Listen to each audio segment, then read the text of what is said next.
My name is Emily. In my late 30s, I juggle a full-time office job with helping out at my family's liquor store. During weekdays, I work in the office until 6 p.m., then spend my evenings managing the accounts and operations at the store.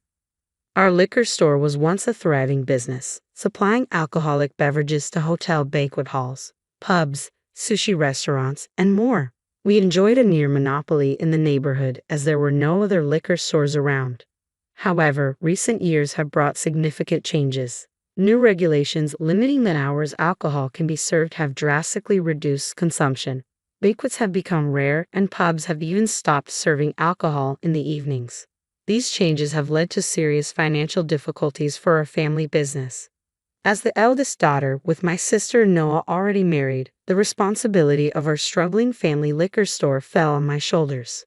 My parents were terrible at managing finances, and their outdated business practices only made things worse as the store's fortunes declined. The existing debt ballooned without us realizing, bringing us to the brink of bankruptcy. Determined not to close the store, my father refused to give up, so I decided to move back home 2 years ago to help. However, the income from the liquor store alone wasn't enough to cover our debts, so I continued my day job and assisted at the store in the evenings.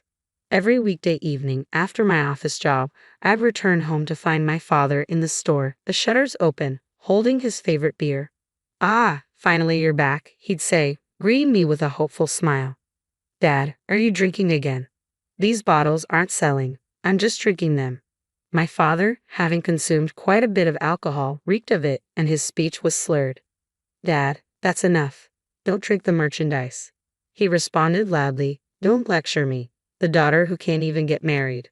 With that, he stumbled into the house. I cleaned the cluttered store and dived into the books for the day.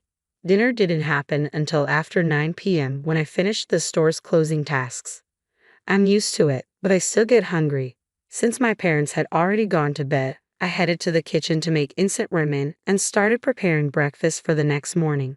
My mom prefers bread for breakfast and my dad likes rice, so every day I prepare both a Western and Japanese meal. This is how my day ends. On the weekends, when I finally have a day off, I set my alarm for 10 a.m., hoping to sleep in. However, my mother wakes me up at 8 a.m. "Hey, heat up your father's miso soup quickly." "Why?" "You can do that, Mom." I refuse. "Why should I have to do the housework when you're here?" "Now get up." My mother seems to mistake me for a housemaid. True, I've always been meticulous and enjoyed cooking and cleaning, so I naturally took on the housework. But ever since high school, my mother, who came to rely heavily on me, dumped everything from taking care of my sister to housework on me. Fed up with this situation, I got a job and started the work I do now as soon as I graduated. In my teens, work was incredibly tough, and there were many times I wanted to give up. But each time, my seniors at work supported me, helping me to keep going. Unable to enjoy a leisurely morning, I would wake up, finish the housework, and go straight to work at the liquor store.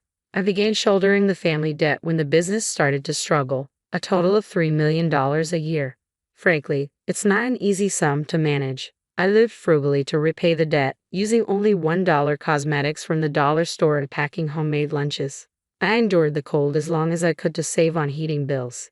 In a bid to pull us out of this situation, I took it upon myself to help rebuild our family business. I believed that just supplying alcohol to local businesses wasn't going to cut it. I suggested to my dad that we leverage the internet, but he was resistant, saying, "Our old way is the best way." "I'm not the problem, the world is." While I was deep in thought about the business, my mom would nudge me with household chores. "Is lunch ready yet? Did you hang the laundry?" Juggling these tasks left me with little time to devise and execute a plan to revitalize the business, always keeping me a step behind. After considerable effort, I successfully launched online sales using the internet, focusing on rare alcoholic beverages available at our store. With restrictions limiting people's movement, this treasure hunt-like approach to online sales became popular, and our business began to thrive. Simultaneously, our store's online presence attracted more foot traffic. My already limited free time dwindled further, leaving me with hardly any time to myself. I kept pushing forward, driven by the goal of alleviating my parents' debt. Finally, things were turning around, and my parents were becoming more financially stable. Around that time, I received the news. Noah's expecting a baby. "Congratulations. That's wonderful." a grandchild. I beamed with joy, but my mother's expression turned cold. That's why you need to leave this house. What? I couldn't comprehend what she was saying. Confused, I looked at my mom, and my dad, who had been eavesdropping with a drink in hand, chimed in. Noah and his wife will be moving in here. Pack your things and go. But I came back to take care of both of you. My pleas fell on deaf ears. My sister had always been carefree, rarely lifting a finger around the house. Despite her initial ambition to become a preschool teacher, she dropped out of college after just a few months, claiming boredom. Even after marrying, she continued to rely on our parents' financial support. Her husband's sporadic employment meant they lived off our parents' money and occasional part-time earnings, yet they seemed to enjoy a comfortable lifestyle, taking trips here and there. I had my suspicions but chose to ignore them. Suddenly being told to leave the house left me scrambling to find a new place. Busy as I was, I pleaded with my parents for at least 2 months' grace period. I put the liquor store work on hold and began the search for a new home. One day, my dad called my workplace. Emily, what the hell are you doing? The store is too busy. Come home right now. No, I'm at work. Ask Noah, I replied, exasperated by his attempt to dump more responsibilities on me after telling me to leave home. Frustrated, I hung up the phone. A few minutes later, my boss approached me. Emily, your father's on the phone again. Again, I apologized for the inconvenience, I said, picking up the phone. My father started repeating his earlier demands, his voice growing louder with each word. Emily, you can leave early today if you need to, my boss offered, sensing the situation's urgency. Despite having work to finish, I didn't want my father's incessant calls to disturb the office any longer, so I decided to leave early that day. Arriving at our family liquor store, I found my father drinking, even though we were still open for business. Drinking again instead of working, I exclaimed, my frustration evident. He shrugged off my accusation. Understanding the tastes of our products requires sampling, he insisted. You focus on your tasks. Realizing I wouldn't get through to him in his current state, I quietly began attending to the family business duties. From that point on, I juggled my job, household tasks, house hunting, and the responsibilities of running the liquor store, living an unimaginably hectic life. Then, one day, the stress became too much. I collapsed at work and woke up in a hospital bed. Jason, my colleague who had come with me, explained that I had fainted, hitting my head on the corner of my desk. As I gently touched the bandages wrapped around my head, I felt relieved. That was frightening. How are you feeling now? Better, I replied quietly. Tears welled up in my eyes at his kindness. Kindness had been a rare sight in my life over the past few years. At home, despite my efforts at the liquor store and with household chores, appreciation was scarce. Being constantly manipulated by my alcoholic father and self-centered mother had pushed me to my limits. Seeing me in this vulnerable state, Jason said, "You've worked incredibly hard.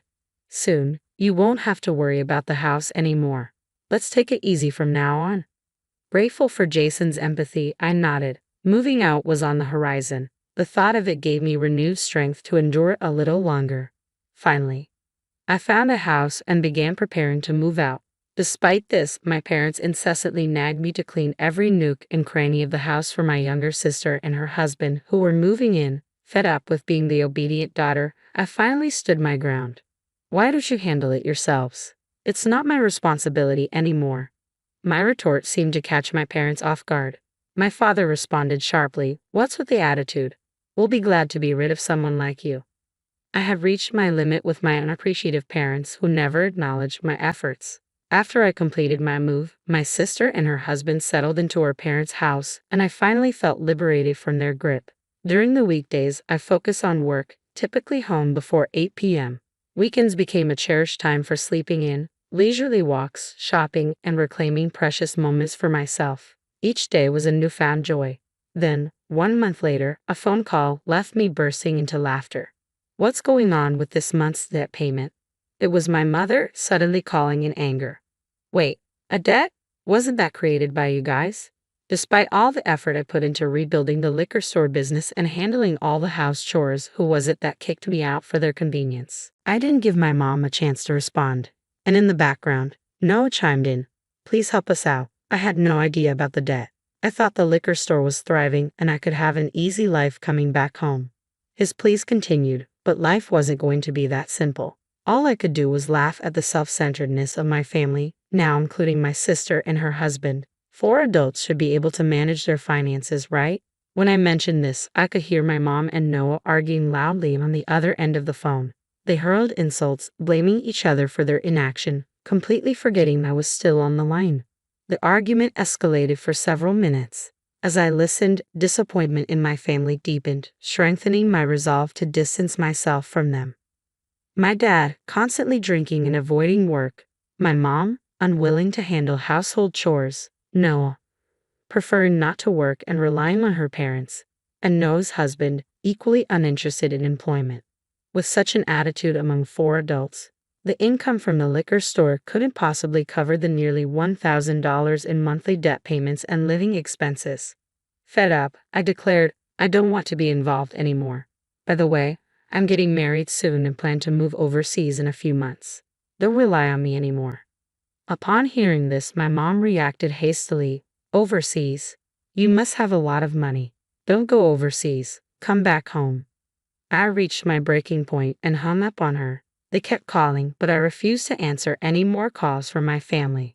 The next day, I changed my cell phone number and asked my workplace to block any calls intended for me. Being in America allowed me to create distance from my family, and with the support of those around me, I began to rebuild my life. Several months later, just before leaving America, I received word from a relative that the online liquor store business I had built was in trouble. Mismanagement had led to delayed shipments, incorrect orders, and a flood of customer complaints. Negative word of mouth spread quickly, tarnishing the store's reputation and impacting sales.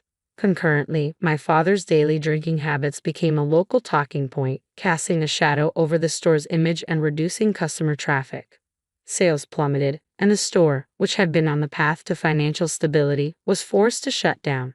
The 4 individuals, now lacking credibility, struggled to find employment locally. Unable to repay their debts, they lost the store and the house they had used as collateral, leaving them without means of income or a place to stay. After losing their home, the family of 4 desperately tried to reach out to me. Fortunately, my extended family, who had become my allies, protected my whereabouts, allowing me to avoid contact with them. Despite Noah's wife being pregnant and nearing her due date, all 4 adults remained unemployed. Their daily quarrels, discussions on survival strategies, and reluctance to seek employment eventually devolved into petty arguments and blame games. Meanwhile, I married Jason, my coworker who had stood by me during my hospitalization. Our bond grew stronger through that experience. Around the same time, we were both offered positions at our company's overseas branch. These circumstances led to our relationship and our decision to marry. After dedicating so much time to rebuilding my parents' business, I now cherish the moments with my husband and strive to balance our work and home life together. For years, my family took my sacrifices for granted. They neglected to put in any effort, relying on others for everything, with only their own benefit in mind. It was predictable what would happen to people who never bothered to try. I am grateful to those who rescued me. Using my family as a negative example, I strive to live a fulfilling life, considering not only my own interests but also those of others.